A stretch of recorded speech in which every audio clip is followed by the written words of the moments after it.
बहुत समय पहले, जब दुनिया चारों ओर खुशियों से भरी थी, एक भयानक घटना घटी।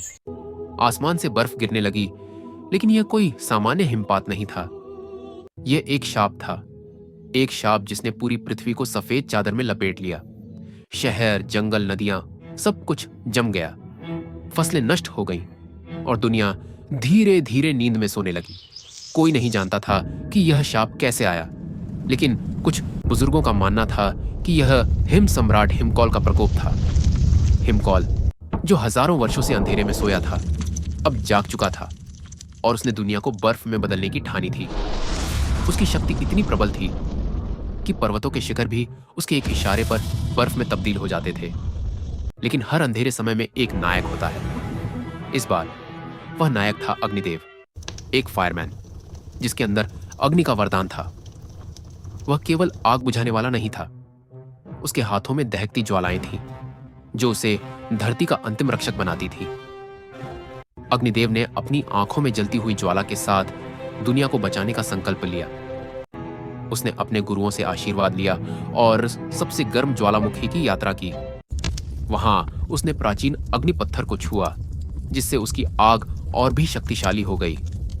वह जानता था कि यह लड़ाई आसान नहीं होगी, लेकिन उसकी आत्मा में साहस की लौ जल रही थी। जैसे ही अग्निदेव ने हिमकौल के राज्य में कदम रखा, बर्फ के विशाल राक्षस उसकी राह में आ खड़े हुए। इन राक्षसों की त्वचा इतनी ठंडी थी कि हवा भी उनके पास जाकर जम जाती थी। वे अट्टहास करते हुए बोले, कोई भी आग हमें नहीं जला सकती।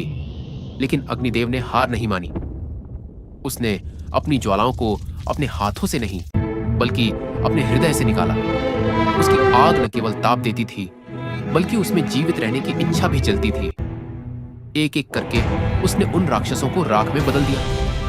हिमकौल यह देख क्रोधित हो गया। उसने आकाश में हाथ उठाया और एक विशाल बर्फीला तूफान पैदा किया। बर्फ की धाराएं बवंडर बनकर अग्निदेव की ओर बढ़ने लगी। हर बार जब अग्निदेव आग की लपटें छोड़ता, हिमकौल उससे भी बड़ा बर्फीला तूफान भेजता। अग्निदेव के शरीर पर बर्फ जमने लगी, उसकी आग कमजोर पड़ने लगी, लेकिन उसकी आत्मा अब भी जल रही थी। उसे अपनी शक्ति का अंतिम स्रोत खोजना था। परंतु नायक वही होता है जो हार नहीं मानता। अग्निदेव ने अपने भीतर झांका, अपने भीतर की सबसे गहरी आग को खोजा। यह आग केवल शक्ति की नहीं थी, यह इंसानियत, प्यार और जीवन की लौ थी। उसने अपनी आखिरी शक्ति इकट्ठा की और अपने शरीर को ही आग में बदल लिया। जैसे ही उसने हिमकौल पर अंतिम प्रहार किया, पूरी धरती लाल प्रकाश से भर गई। हिमकौल चीख पड़ा और उसका बर्फीला जादू टूटने लगा। पहाड़ों की बर्फ पिघलने लगी, नदियां फिर से बहने लगी और सूर्य अपनी पूरी चमक के साथ लौट आया। हिमकौल का अंत हो चुका था, लेकिन अग्निदेव भी बहुत थक चुका था। उसने आसमान की ओर देखा, मुस्कुराया और धीरे धीरे अदृश्य हो गया, अपनी आग को दुनिया के हर इंसान के दिल में छोड़कर।